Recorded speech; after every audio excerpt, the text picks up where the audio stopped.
Frères et sœurs, je me doutais bien que nous aurions été nombreux aujourd'hui. Car quand on célèbre une fête de la Vierge Marie, cela attire toujours beaucoup de monde. La Vierge Marie, qui est celle qui dit oui à Dieu, elle attire beaucoup de monde. Car nous savons que, comme elle dit oui à Dieu, Dieu ne lui refuse rien. Comme elle dit oui, Dieu ne lui refuse rien. Mais la Vierge Marie ne dit pas oui à Dieu pour son confort. Elle dit oui à Dieu pour que nous puissions avoir Jésus-Christ auprès de nous.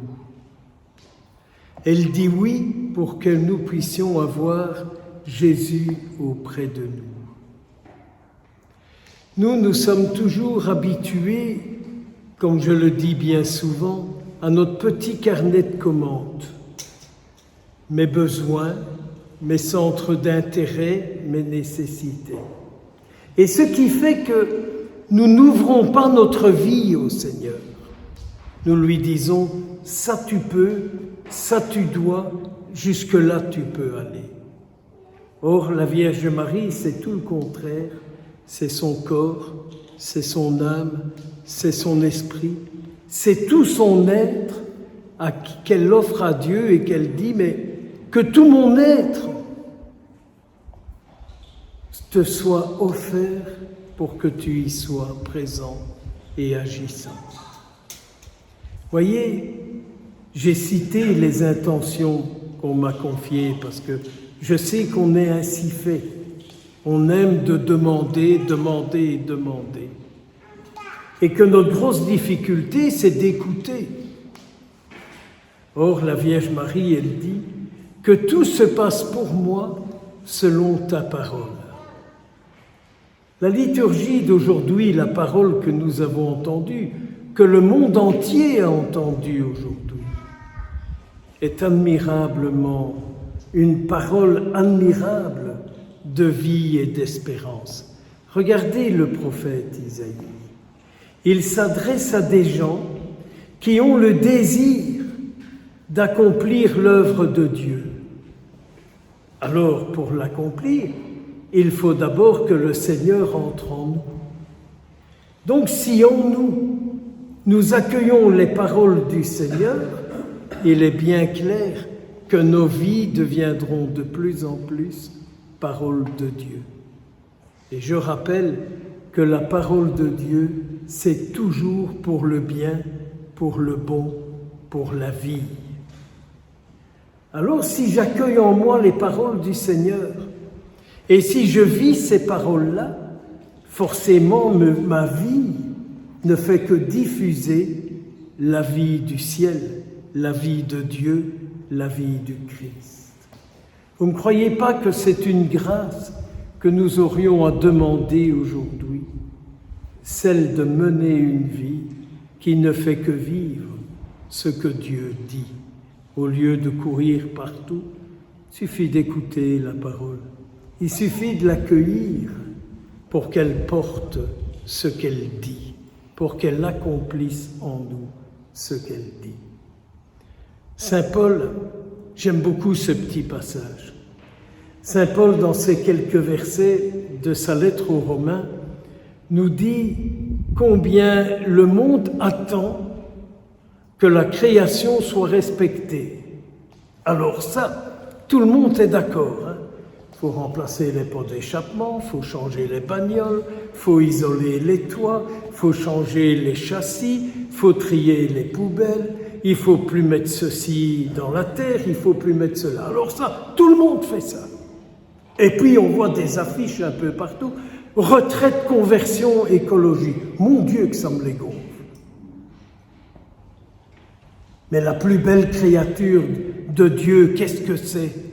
C'est quoi la plus belle créature de Dieu, si ce n'est vous? Chacun de nous. Ne sommes-nous pas créés à l'image et à la ressemblance de Dieu? Et si je suis créé à l'image et à la ressemblance de Dieu, Ma vie n'est-elle pas une vie qui respecte toute la création de Dieu? Vous avouerez quand même que c'est un peu zinzin, cette histoire de poubelle, hein? C'est un peu zinzin. Apprenons à nous retrouver, à nous reconnaître, créatures de Dieu, créées à son image et à sa ressemblance, pour être présence de lui. On veut qu'on trie les poubelles et tout le bazar, mais on envoie des enfants dans les fours parce que c'est pas le moment, ils ne nous conviennent pas.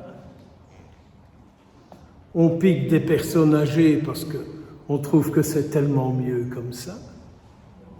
Et après, on fait... D'ailleurs, regardez, il y a un message qui confirme. J'en suis certain que c'est ça.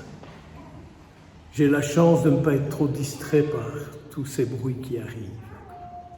Mais donc, essayons quand même de revenir à ça, à écouter cette parole et à la vivre. Dieu sera là. La parole n'est pas un examen de conscience, elle rend présent celui qui l'a prononcée.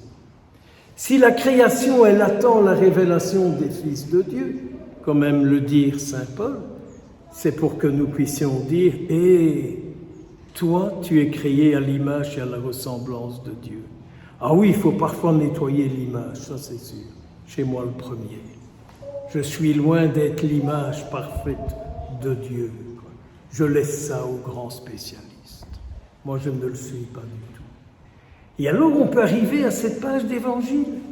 Qu'est-ce que notre Seigneur dit? Il dit, la parole, elle est semée. Mais elle est semée où? Elle est semée en vous, en moi.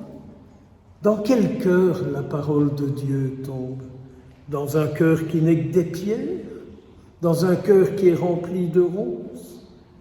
Dans un cœur qui est sec et qui ne peut rien produire? Si nous essayons aujourd'hui de dire au Seigneur, mais prends possession de mon cœur, afin que mon cœur soit le lieu où tu habites, où tu vis, et en départ duquel tu peux agir. Ne croyez-vous pas que la Vierge Marie n'a qu'un seul désir, c'est que nous vivions ce que son Fils premier-né ne cesse de vivre depuis des siècles et des siècles. Mes frères et mes sœurs, moi je n'ai qu'un désir, c'est que le Seigneur puisse vous rejoindre, c'est qu'il puisse faire sa vie en vous, en moi, en nous, que nous soyons tous comblés de grâce et de bénédiction aujourd'hui, au nom du Père, du Fils et du Saint-Esprit.